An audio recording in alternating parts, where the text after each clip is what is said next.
Hi, I'm Betsy Barbieux, and this is CAM Matters. Welcome to our show today as we talk about amending your documents. We'll be talking about your declaration, your articles of incorporation, your bylaws, and we'll even mention the prospectus and proprietary lease.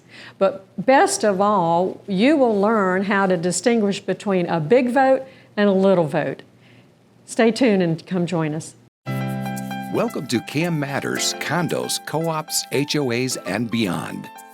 Betsy Barbieux is an informational leader in Florida on community association living, rights, and obligations. She is an expert on the rights and obligations of owners as well as the association. If you live or are planning to live in the state of Florida, there's a good chance you'll be part of a community association. And by the end of this show, you'll know a little bit more about community associations and why they matter. Welcome to the show. I'm Suzanne Lynn with Betsy Barbieux, and today we're talking about the exciting topic of amending documents, right? Amendments. Amendments. Yes. Why would that need to happen? Why is this an important topic? Because they're written so badly. Well, I'm sure that they're all married together, right? Yes, and maybe we'll go back and talk about, let's just review. Okay. I haven't waved these in front of her in it's been a while. Months, yeah. And so we'll terrify her now. But I want to we'll review. Okay. For your main documents for condo and HOA. Now, co-op is a little bit different, but still the amending process is the same. But we've got a declaration. Okay, and what's the declaration? The declaration is the contract among all the owners. Okay. And the association. So and in co-op, it's your prospectus and your proprietary lease. So that would be your contract. Okay. And what it does, just like a contract, it says what each party will do, and it says who pays for what, and who does what. Okay. So, and what the parties can and cannot do. Okay. So in your declaration, it will make the association responsible for maintaining the property and its value. Okay. It will tell the association, it will say that the association then will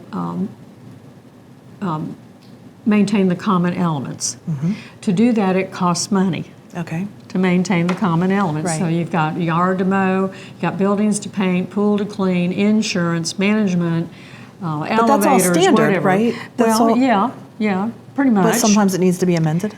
Well, but the maintenance, the association is to maintain the common things.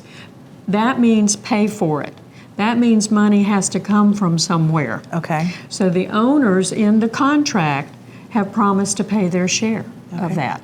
So that's the assessment. Okay. So it gives the declaration is the contract that says the association will take care of everything and you pay. Okay. And the owners pay their share. Okay. The corporate documents are the articles and the bylaws. And each of these work together. One is the birth certificate of the corporation. Okay. Looks kind of like a birth does, certificate. yeah. And so like a birth certificate, it will give the name of the association, the date it was born, which is this filing date. It will little footprint down there. Yeah, it will give the place of birth. So in here somewhere, it'll likely say what county the land is in. Okay. The parents will be the initial board of directors that the developer That's really starts funny. with. Yeah. And the gender will be condo, co-op, or HOA. All right. So if you think about a birth certificate, you've got it right Perfect. here. It's so your easy birth to remember. certificate. Yeah. And then Florida statutes, whether you're a for-profit or a not-for-profit, requires that every corporation have a set of bylaws. Okay. And you know what? It's interesting how life just comes back around, but my first job at the law office, not an attorney, but my first job at the law office when I was 20 years old was the corporation secretary clerk person. I have typed bylaws and minutes and stockholders agreements and shareholders agreements and minutes and minutes and minutes since I was 20 years old. No kidding. I don't remember not knowing them. So when I'm reading through some of the CAM stuff way back, and I'm reading about the bylaws being the formal procedures for operating the business of the corporation. I'm like, what? Right. What on earth did that just say? Because Yeah. bylaws are just bylaws. Right. In my brain, I never Sure. didn't know what they were. And so what I started thinking was, well, bylaws, there are certain things that corporations have and need. Okay. Corporations have people. They have groups of people who need to meet. They have members, they have boards, and they have committees. So if you want to know anything about meetings, it's in your bylaws. If you want to know who, what, when, where, why, how, it's pretty much in your bylaws. You make it so relatable. I mean, that makes so much sense. The other thing that corporations have and need is money. So if you want to know when is the fiscal year, can you charge interest, can you charge a late fee, who develops the budget, what about raising and lowering reserves, what about changing the financial reporting requirements, what about collections, those things are in your bylaws. Now there's some in your declaration too, in your contract, there's some there. And so in class, and they're way over there right now, but in class, everybody gets a package of M&Ms. Okay. And I tell them to eat them and then put that package in their book because your bylaws are your M&Ms, meetings and money. Oh, nice. See how Nice. clever that I'm is. You can telling you. have a lot of fun coming Yeah, to you class. can have a lot of candy M&Ms. that way too. That's You can get nice. M&Ms. Yeah. Now, can you imagine though that the attorney who wrote the declaration, it was probably not the attorney who wrote the articles and the bylaws. Okay, see, that doesn't make sense to me because they kind of stack on each other. They're married, right? Yeah. No. But and whoever didn't they didn't read them before they wrote the other one. Okay. So it's obvious from some of the language. This is why we're talking about amending, right? And so the question is, can these be amended? Right. And the answer is yes. Okay. And each one of them should say, like your declaration, if you read through there far enough, toward the end, it should have a paragraph that says how to amend itself. Okay. And what I mean by that is, what is the vote Okay. to amend it? And then people say, well, who can amend it? The vote of whom? Well, think about this. Individually and collectively, these are a contract. Okay. Okay? And just use regular contract law. In contract law, who can change the parts of a contract? The parties to the contract. Who are the parties to the contract? All the owners. So who are the people who vote on the changes? The owners. The board will likely recognize the need to do it Okay. and propose it. Okay. But the ultimate decision is the owners. Okay. So I'm looking for a paragraph that says how to amend this I would have document. the one that doesn't have the way to do it. That's how my life works. Yeah. What happens then? The statutes tell you how to do it. Okay. So there's a thing that we learn about called statutory defaults. Okay. These documents were written in the 80s. Okay. There have been a lot of changes. I mean, that's in not the, old at all. You know, There have been a lot of that was yesterday, actually, in a lot of ways. There have been a yeah. lot of changes. Yeah. There's a good part about statutory defaults and a bad part. Okay. Upside, downside. Yep. The upside is that every time the statutes change, which is pretty much every year, communities don't have to go through the expense of changing their documents and keeping them Okay. up to date. Okay. The downside is some of the statutory changes, not all, but some, are automatically incorporated into your documents. So for those board members and concerned owners who are really good about keeping up on their documents and they know what's in them, if you're just reading your documents and you're not reading the statute and the updates in the statute, Right. you're not getting the whole Okay. picture. Okay. That's why managers have to have a legal update. Okay. They're supposed to go to a legal update every year or every 2 years. They keep changing it to keep up with the changes so that a manager should be able to say to their board president, Wait I a think minute. that changed, I Right. think this changed, I think Right. it may involve us, we should check with our attorney. So that way managers are at least aware enough of the changes. So if the documents, if I couldn't find this paragraph in here and point to it and say this is what it says, right there, Right. then the statute says what the vote is. Okay. And then we can talk about big vote, little vote. Let's do that. All right, this is a great time to break, and we'll come back with big vote, little vote. Hang on. Are you ready for a new career? Do you have skills or interest in management, real estate, construction, maintenance, accounting, strategic planning, project management, budgets, human resource management, lawn and landscaping, pool services, or any other expertise needed to operate a community association? If you do, community association management could be for you. For more information, feel free to email Betsy at betsy@floridacamschools.com or visit the Florida Cam Schools website at www.floridacamschools.com. Florida Community Association Management continues to grow. Career opportunities abound. So today we're talking amendments and amending these documents and why it's important.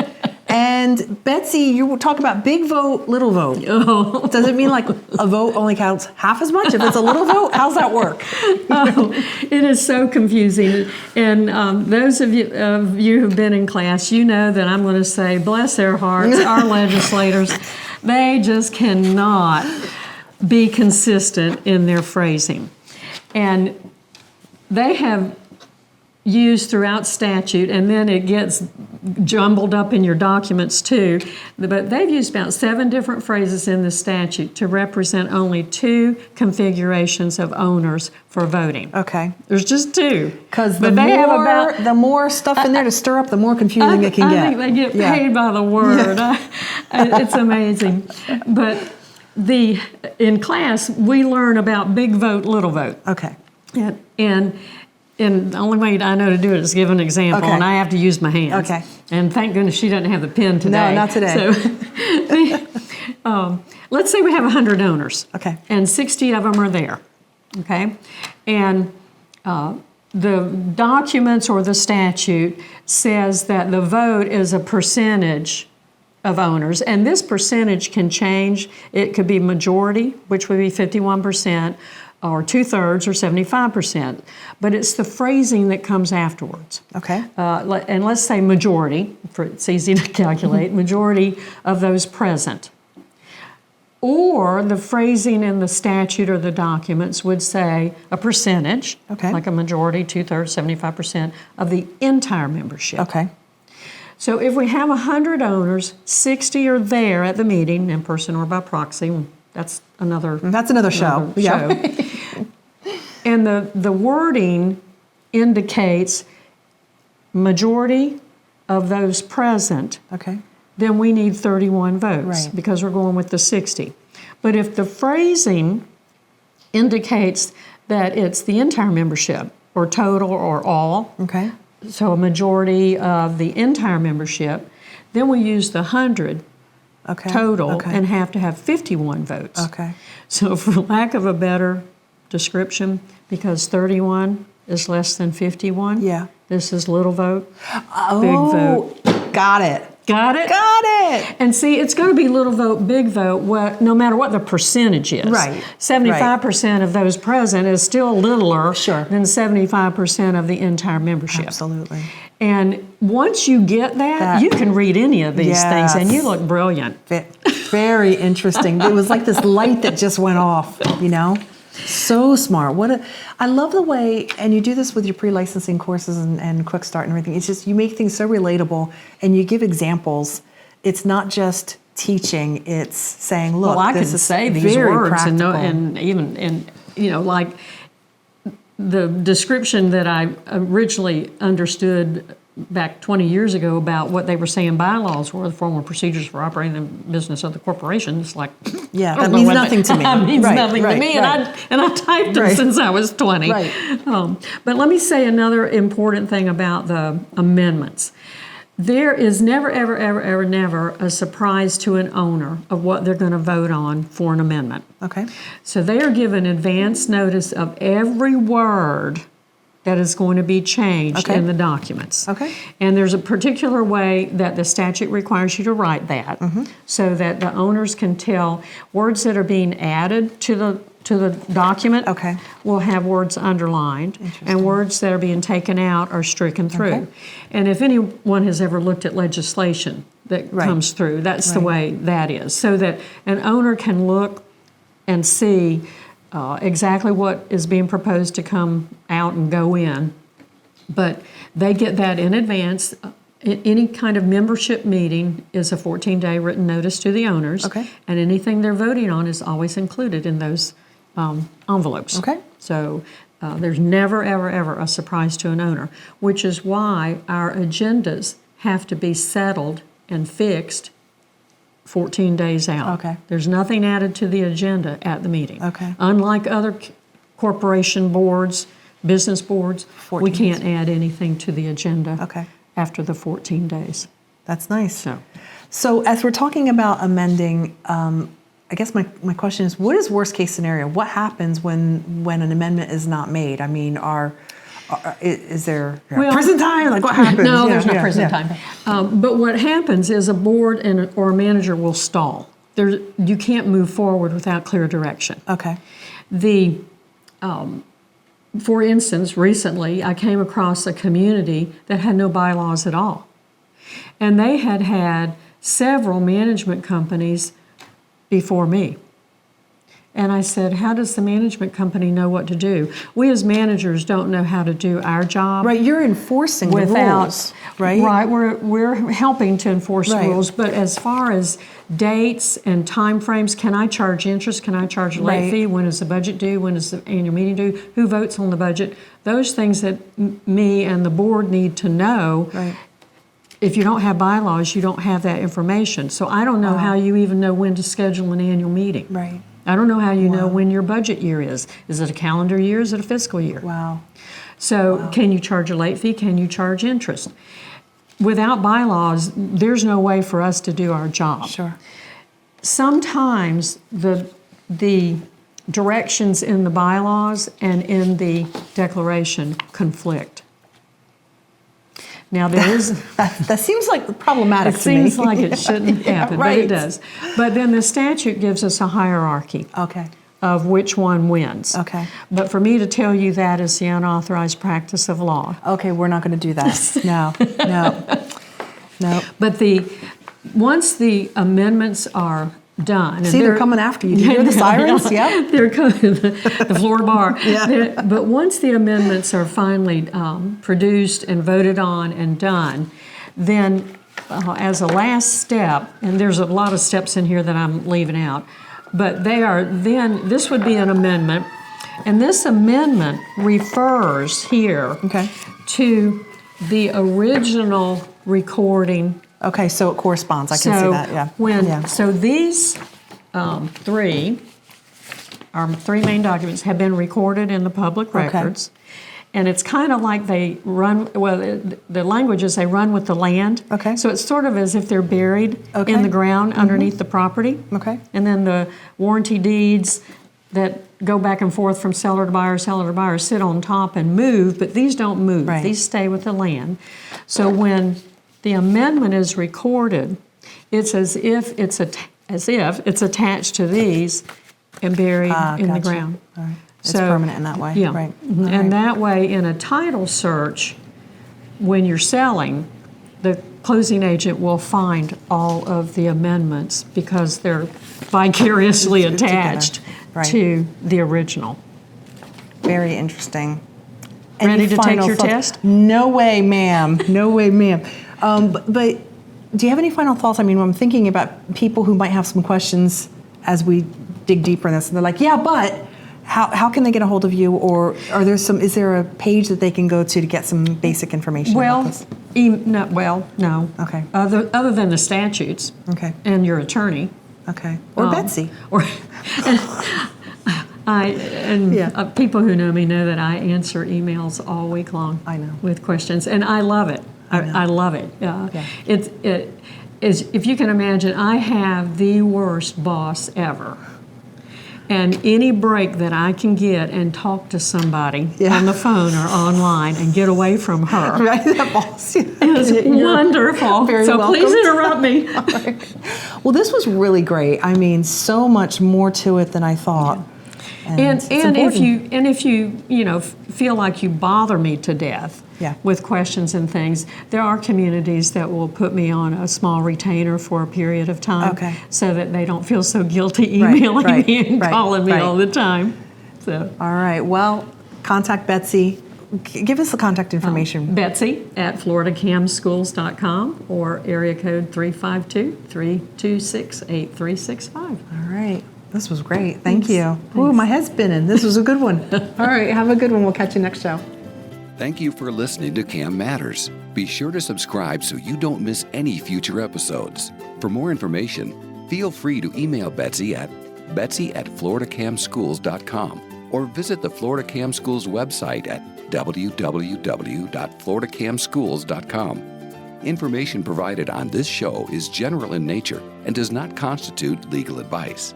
Please contact a licensed attorney for your specific situation.